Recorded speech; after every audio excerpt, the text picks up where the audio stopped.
고린도후서 11장 23절부터 33절까지의 말씀 함께 읽습니다. 시작. 그들이 그리스도의 일꾼이냐 정신없는 말을 하거니와 나는 더욱 그러하도다. 내가 수고를 넘치도록 하고 옥에 갇히기도 더 많이 하고 매도 수없이 맞고 여러 번 죽을 뻔하였으니 유대인들에게 40에서 하나 감한 매를 5번 맞았으며 3번 태장으로 맞고 1번 돌로 맞고 3번 파선하고 일주일을 깊은 바다에서 지냈으며 여러 번 여행하면서 강의 위험과 강도의 위험과 동족의 위험과 이방인의 위험과 시내의 위험과 광야의 위험과 바다의 위험과 거짓 형제 중의 위험을 당하고 또 수고하며 애쓰고 여러 번 자지 못하고 줄이며 목마르고 여러 번 굶고 춥고 헐벗었노라. 이 외의 일은 고사하고 아직도 날마다 내 속에 눌리는 일이 있으니 곧 모든 교회를 위하여 염려하는 것이라. 누가 약하면 내가 약하지 아니하며 누가 실족하게 되면 내가 애타지 아니하더냐. 내가 부득불 자랑할진대 내가 약한 것을 자랑하리라. 주 예수의 아버지 영원히 찬송할 하나님이 내가 거짓말 아니하는 것을 아시느니라. 다메섹에서 아레다 왕의 고관이 나를 잡으려고 다메섹 성을 지켰으나 나는 광주리를 타고 들창문으로 성벽을 내려가 그 손에서 벗어났노라. 아멘.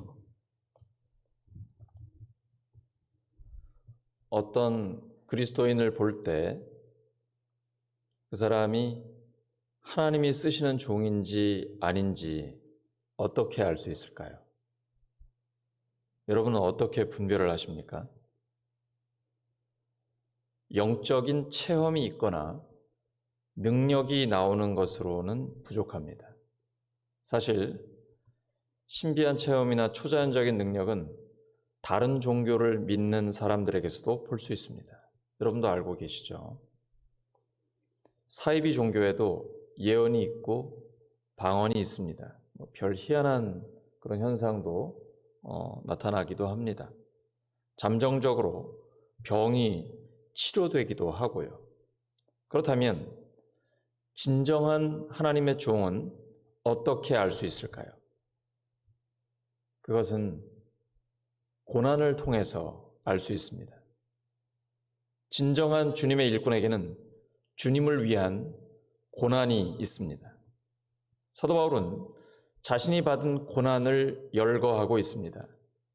자신이 진정한 주님의 종이라는 것을 보여주기 위해서입니다. 그것이 십자가와 부활의 정신입니다. 사도 바울은 자신을 대적하는 사람들과 자신을 비교하며 자신이 얼마나 더 큰 고난을 받았는지를 말하고 있습니다. 고린도후서 11장 23절입니다. 그들이 그리스도의 일꾼이냐 정신없는 말을 하거니와 나는 더욱 그러하도다. 내가 수고를 넘치도록 하고 옥에 갇히기도 더 많이 하고 매도 수없이 맞고 여러 번 죽을 뻔하였으니. 어떤 일꾼이 얼마나 큰지는 주를 위하여 받는 고난을 보면 알 수 있습니다. 진정한 주님의 종이라면 고난을 받을 수밖에 없습니다. 왜냐하면 세상은 사탄에게 속해 있기 때문입니다. 요한일서 5장 19절입니다. 또 아는 것은 우리는 하나님께 속하고 온 세상은 악한 자 안에 처한 것이며 사탄 편에 붙으면 사탄은 건드리지 않고 내버려 둡니다. 그러나 주의 일을 하면 공격합니다. 교회에서도 마찬가지입니다. 가만히 있으면 아무 일도 일어나지 않습니다. 그런데 하나님의 영광을 위해 교회를 섬기기 위해 열심을 다해 헌신하면 그때부터 어려운 일도 생기기 시작합니다. 그래서 사도 베드로도 환난이 닥치면 이상하게 생각하지 말고 크게 기뻐하라고 말했습니다. 예수님도 그렇게 말씀하셨죠. 베드로전서 4장 12절과 13절입니다. 사랑하는 자들아 너희를 연단하려고 오는 불시험을 이상한 일 당하는 것 같이 이상히 여기지 말고 오히려 너희가 그리스도의 고난에 참여하는 것으로 즐거워하라. 이는 그의 영광을 나타내실 때 너희로 즐거워하고 기뻐하게 하려 함이라.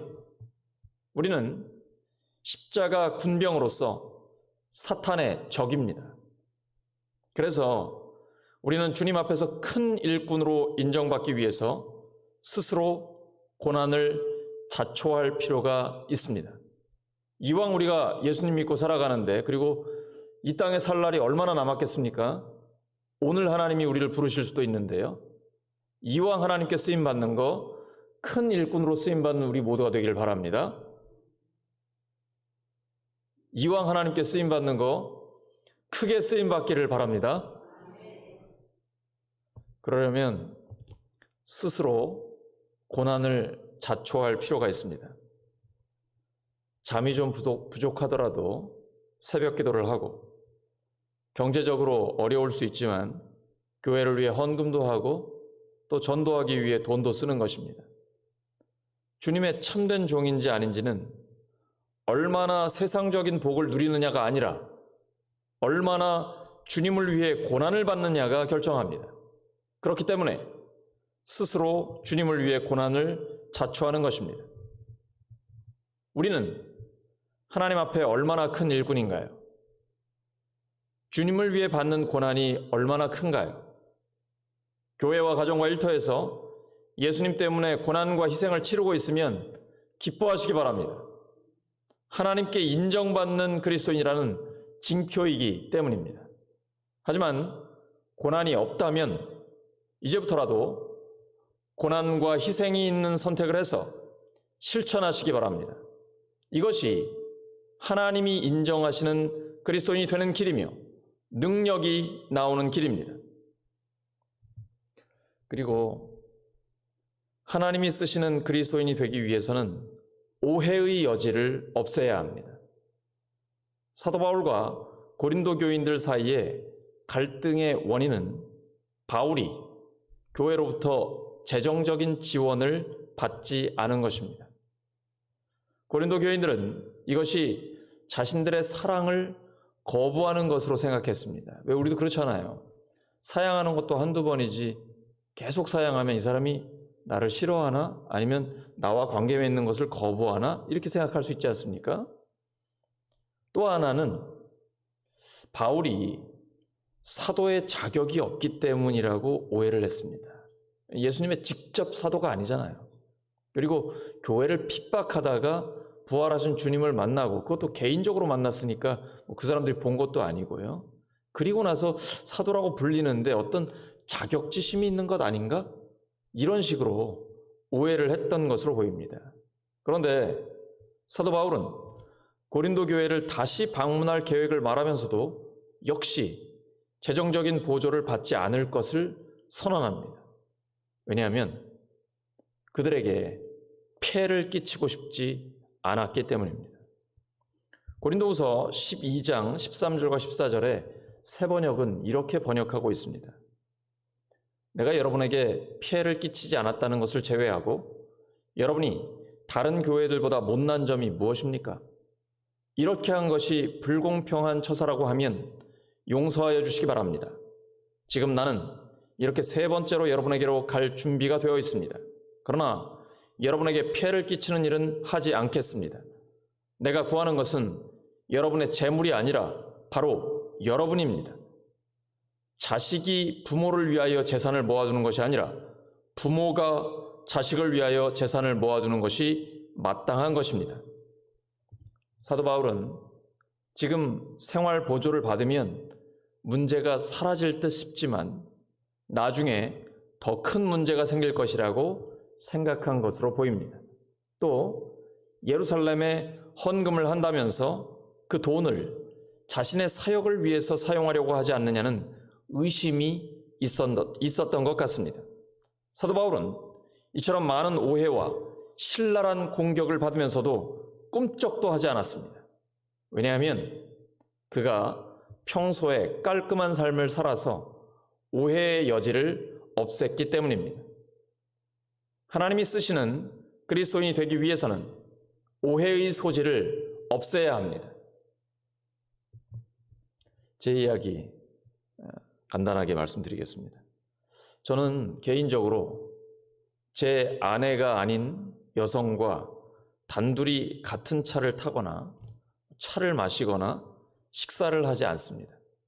혹시 상담을 하게 되면 제 아내와 함께 하거나 그렇지 않으면 문을 활짝 열어놓습니다. 제 아내는 가끔 이런 말 합니다. 저한테 무슨 결벽증이 있냐고, 너무 심하다고 말할 때도 있습니다. 하지만 그것은 혹시라도 오해가 생길지 모르기 때문에 오해의 여지를 없애기 위해서입니다. 그리고 저는 다른 사람과 식사를 할 기회가 많은데요. 가능하면 제가 식대를 먼저 지불하려고 합니다.